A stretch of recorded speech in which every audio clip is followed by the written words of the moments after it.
And into the intro.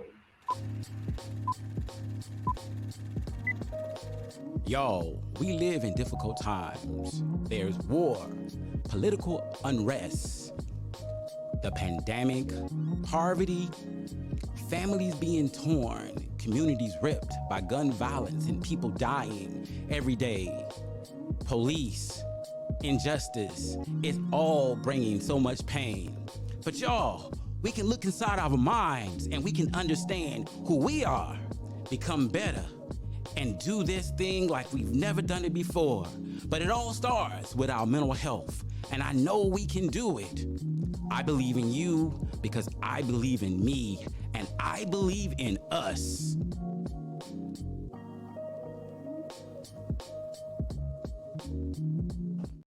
Hello, everyone. Thank you for joining in for another episode of Therapy is Life, where thinking, feeling, and experiencing well being is what we do.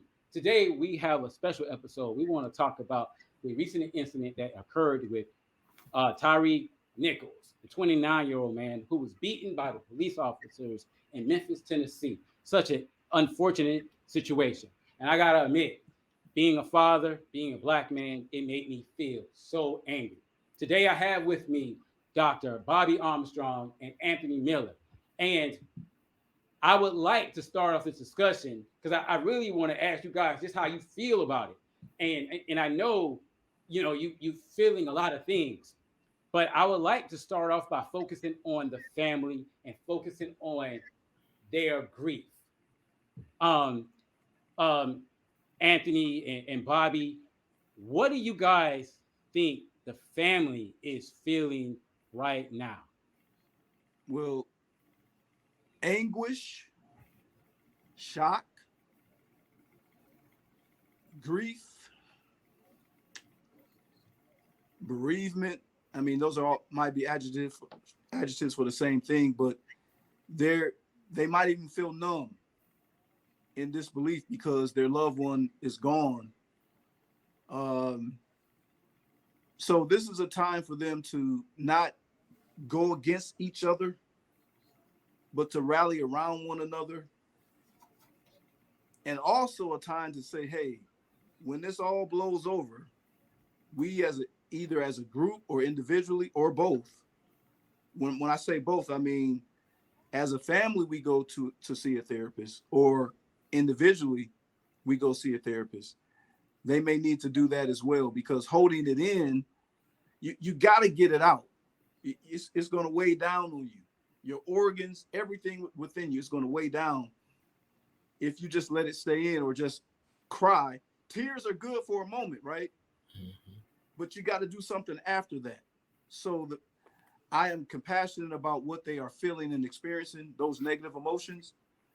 But when it passes over, when the media is no longer there, they have to make sure that they get the help that they deserve as for such a time like this.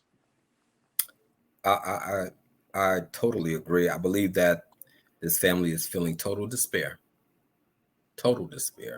uh, knowing the facts of the case that has been presented. The young man was 80 yards away from home,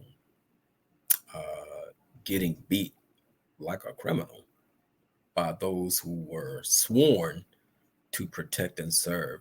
And I saw the grief. I mean, there's really no other word to use other than grief. And I'm for sure they're going to go through every stage and level of grief that they can possibly go through. Seeing the mom just break down, you know, it eats away at you. And seeing the dad say that in order for him to move forward, he had to watch the whole thing. The mother couldn't get through all of it, but the dad said, I had to see what they did to my son. You know, we have the we have what we call link fate. I'm for sure y'all have heard of that, the link fate. Um, you know, that could have been my son. His birthday was yesterday. He's 27, 24. Could have been my son standing there getting beat by over a traffic stop. You know, um, I myself, as a dad, felt so many emotions, but then as a therapist, um, I felt even more because I'm like, you know, where were these trainings that the men go through? And I know every police department has them, where there's the de-escalation, not escalation. And what I saw in my mind was a gang of guys beating an innocent man.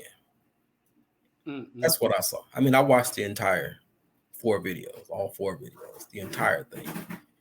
How do you stand someone up and then try to give them directive as if they're going against what you at this point in time? The young man is concussed. He is not mentally here. You have beat him senseless. Mm. It was unbelievable. It really was. And to think, you know, um, Gerald, you and I, we're old enough to remember Boys in the Hood. Yes. When he got stopped and the cop turned him around and put the gun right to his neck. That was a black cop. Exactly. So it ain't even a race thing. I think it turns into a preying thing where you're preying on those who are less powerful than you. Gotcha. With hearing you guys say what you said, I think about the word guilt and how the family may feel some sense of guilt. Mm-hmm. Yeah, that we couldn't do anything to save our son. Mm-hmm. Hearing him call out to his mom, her hearing that and knowing that she couldn't do anything, and to learn that her son was at the hospital and that he was in critical condition and at the face of death, Mm-hmm. that she couldn't be there for him, and feeling that sense of guilt. Because oftentimes when people feel grief, they feel guilty, like there's something that I could have done, bargaining with themselves that there's something I could have done to change this outcome. And I can imagine the mom is feeling a lot like that, because when I talk about this linked sense of fear, Mm-hmm. and that you were referring to, this linked sense of experiences. I think of having a son that's 20, 22. I think of having a son that's 16 and about to start driving. Mm-hmm. But knowing as a parent, did I do everything I could within reason to protect my child from some serious situation like that? Yeah. What's crazy about this guilt is when I saw that young man and I heard his voice, it sounds like when he was getting dragged out the car, he was trying to be respectful. And that's probably what his mom told him to do. Exactly. If you look at that whole thing, he said, what did I do? I mean, number one, these cops were wrong altogether. Right. I have policemen who are friends of mine, and every last one of them have voiced on their own social media pages how outraged they were at the fact that, number one, you go to this dude's car and you're pulling him out. Mm-hmm. Didn't ask for license, didn't ask for a registration.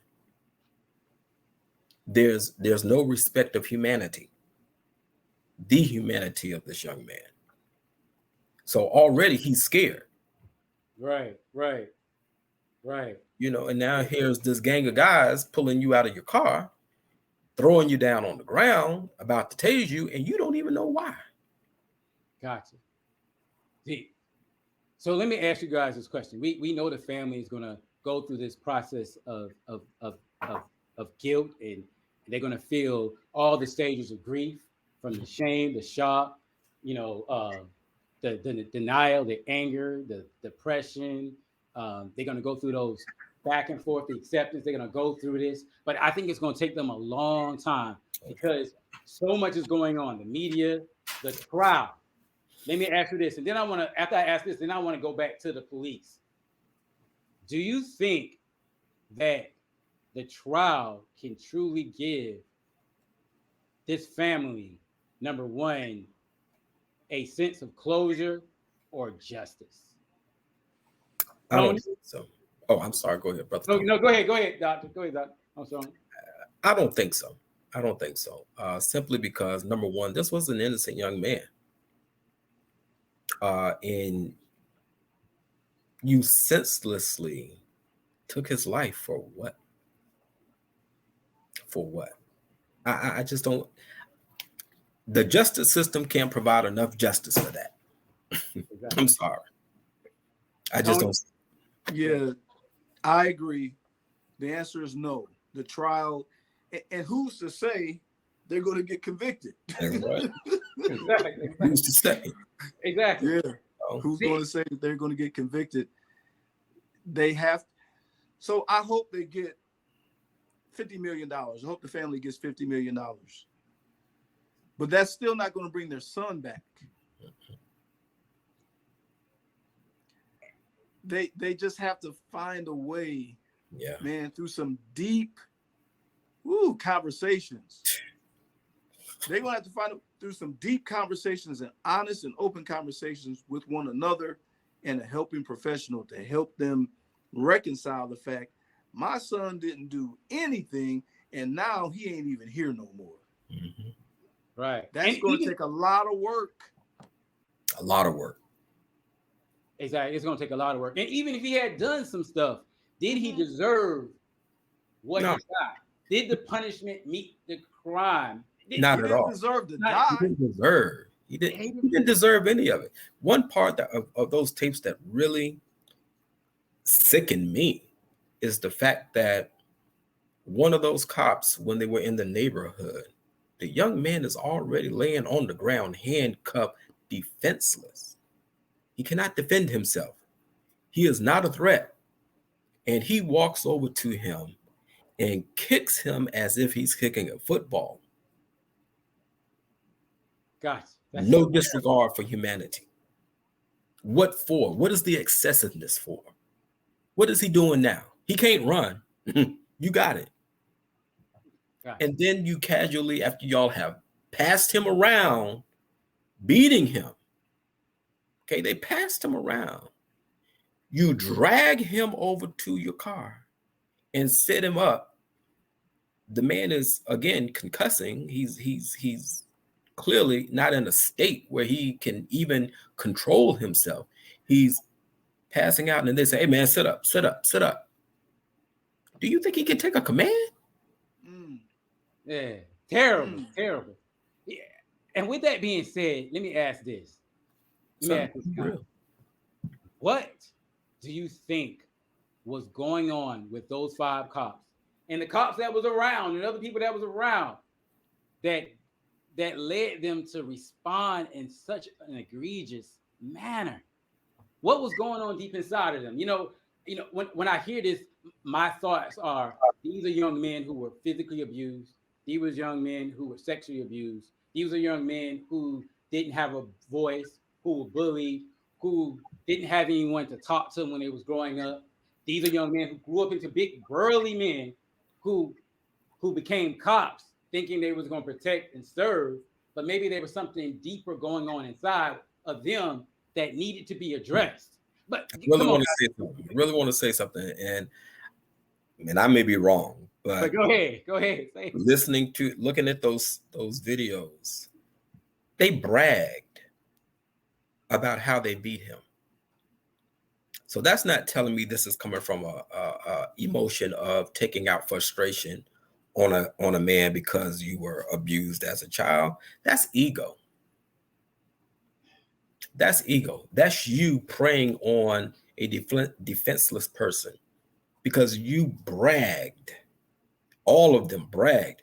Yeah, man, I was giving them pieces. If you listen to it, they were saying, yeah, I was giving them pieces, man. I was piecing them up. I was giving him some 1-2s and he still wouldn't go down. But y'all were holding him up. So to me, this is all about ego. It was an ego trip to me.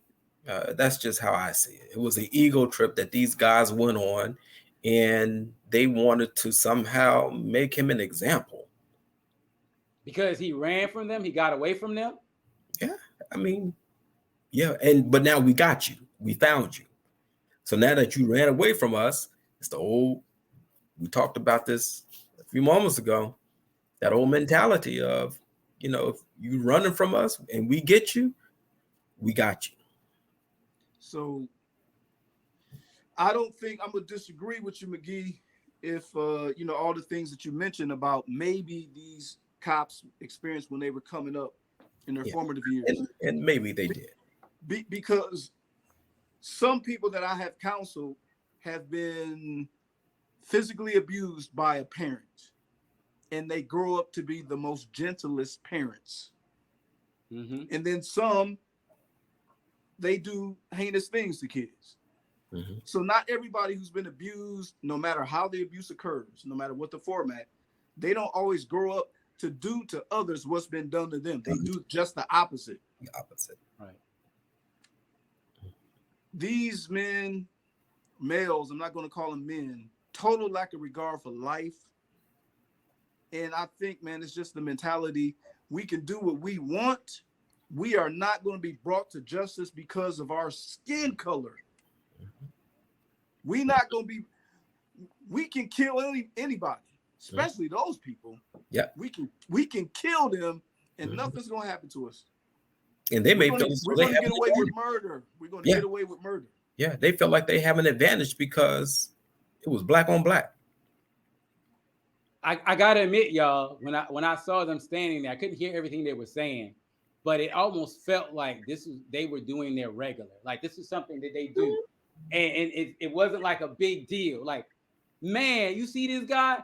I felt like at one point, like they needed a referee to be like, okay, stop the match fight. Is over, right? Yeah, okay. It ain't even a fight. It ain't even a fight. Like, don't y'all see y'all got him down? What the heck is going on here? And geez, there's a lot of great cops out here. So I don't want to just I want to put this off on all police, but those men, there's something deeply wrong. And granted, I won't have a chance to sit here and do a diagnostic assessment on them and other follow-up evaluations to try to decide what it is. But I do know individuals like that don't need to be on the force because and there's a lot of young men perhaps who end up on the force that don't need to be on there. And I think we need to do a better job of identifying those type of individuals because they lost their minds. We have the intellectual, we have the emotional, we have the instinctive mind.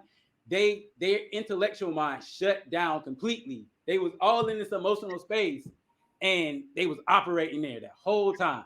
Mm-hmm. Mm-hmm. I don't know if the police department, when they're training their officers, do they ever talk about groupthink? Do you think they do? Oh, I think they need to. That's a good question. Yeah. The friends that I have talked to, yes, they do.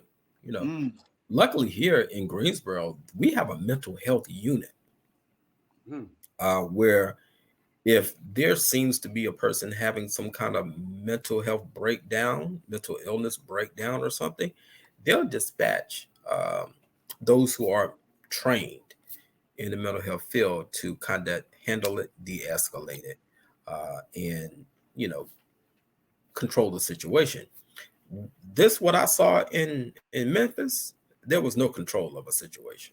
The only control was we're going to beat this guy to a pulp. Yeah, and everybody else that showed up was like, oh, looking around. Yeah, like I'm going to get a piece of this too. Like, what?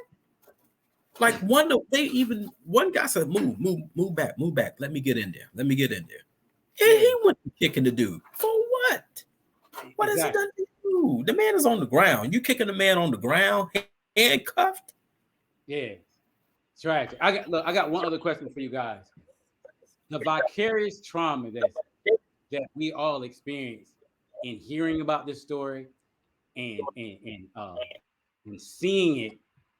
Obviously, there's been all these situations where there have been these unarmed African Americans that have been killed by police. What do we do with this? How do we process the situation in a way that we can move forward and not allow this to take us back?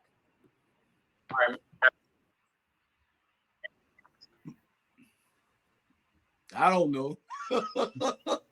That's not the answer you want to hear, but no, but it's okay. Bobby, it's okay. Bobby, go ahead, man. Maybe I can think of something after you go.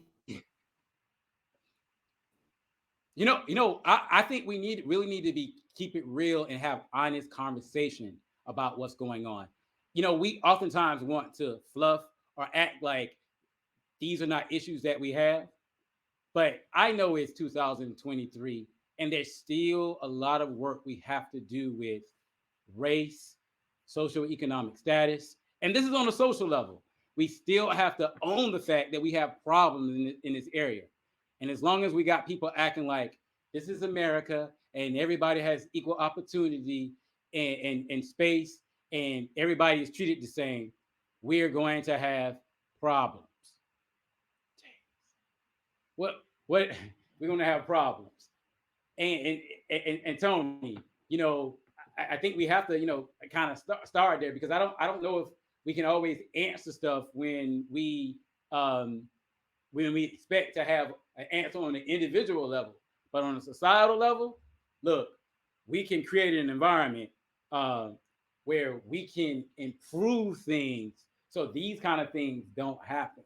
So as he talked about having the mental health unit, that would help. But obviously on my level, what can I do? How can I feel safe?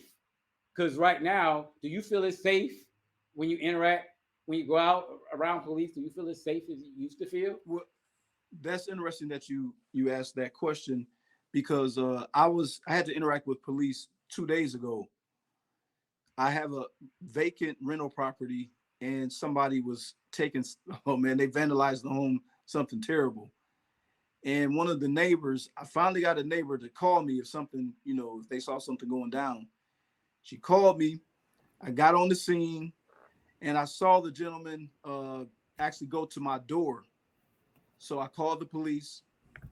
911 said it's a non-emergency, but I need somebody to come out. So I had to interact with two police officers, a male and a female. And the female police officer, I got the impression that she didn't think I owned the property, because she asked me 3 times, "Are you the owner?" So that might have been my perception, but when I perceive things, I'm pretty good at it. That's what makes me an okay therapist. Mm-hmm. So I was polite. I didn't get smart with her. I answered her question, and we ended up catching the guy. So then I noticed her attitude changed. The male police officer, he just looked at me, right? He said very little. He just took some of my information, but he didn't say a whole lot. But he did tell me, have a good day and stuff like that. So I did not have a bad interaction. As a matter of fact, most of my interactions with police have been okay. I've had police let me go on some traffic things that they rightfully could have impounded my car or given me a ticket for. Right. So, right. But in terms of solutions for police officers who do bad things. No, I'm not really asking about police officers who do bad things. We as citizens, after seeing something like this. So I hear what you're saying is being open to the fact that all police officers are not bad. Yeah. And most of our experiences with police officers are constructive. Yeah. And the first thing we say, we need to continue to create policies and put things in place that reduce the likelihood that we'll have officers on the streets that will act that way. But the other part of it is us being open to the fact that, most of our experiences with police are not that bad. Yeah. Dr. Bobby, you want to add anything to that? Yeah. I like Brother Tony had said, I've been in those situations as well. Clearly, maybe speeding, I do have a heavy foot. And there have been some guys who have just said, "Hey man, slow it down. You ain't doing enough." Didn't even ask for a license or registration. Just slow it down. And then I have been in situations where there were some obnoxious cops. Like, come on, brother, you're taking this too far, man. What's the problem? What's the issue? Why you got me sitting here so long with the lights flashing? I ain't got a record. Excuse my broken language. I ain't got a record. Right. So what you looking for? You know what I'm saying? They keep you there. They're just running this and running that, running it. You ain't gonna find nothing on me because there's nothing on me. And 9 times out of 10, they come back with some kind of warning ticket or a ticket for speeding. But you have good cops, you have bad cops. Exactly. And not every cop is bad. Exactly. I say that. Exactly. A young lady that I used to teach went on to become a police officer here in Greensboro. Wonderful young lady, you know. Exactly. A guy that I grew up in church with. I think he's now a captain on the police force here in Greensboro. Wonderful young man. Known him all my life.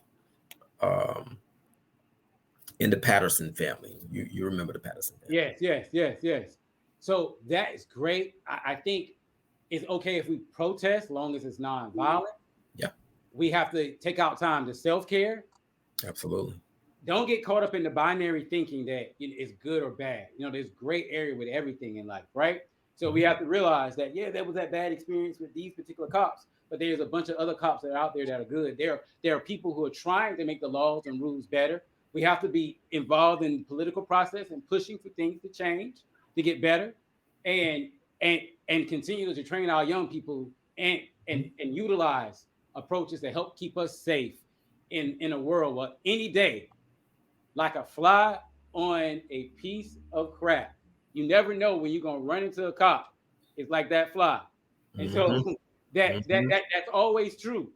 But if we continue to try to improve ourselves and be open, make those keep ourselves safe, talk with our family, stay engaged, I think we can continue to improve, but we got to take it one day at a time, because this situation is not one that's going to be one that we're going to forget easily. And to that family, to his mother and to his family, I think this is going to be really hard for them for many years. And I think we have to all sometimes decide not to connect with the news and the media outlets that's always feeding all these stories that reinforce our fears and our concerns. So we can have some sanity and look forward and have constructive ideas and behaviors in these crazy times. Anything else you guys want to add real quickly? I'm just praying for that family. Collective prayer works, and hoping that God will ease their grief. So we just keep amen to that. Well, thank you all for listening to us. Thank you guys. I appreciate it. Hey, yo, we're gonna get together and do that pastors thing. I'm telling y'all. All right. So if you like this discussion, please like us, subscribe, and don't forget to put your comments in the comment box. If you have any questions or concerns, there was a lot of things. I know there's a lot of questions about the Tyree Nichols thing, and hopefully we can help you get through these difficult times, y'all. But take it one day at a time. You have a right to grieve and feel the way you feel, but process it, work through it in a way that doesn't cause harm to yourself or to others. Thank you, and have a wonderful evening.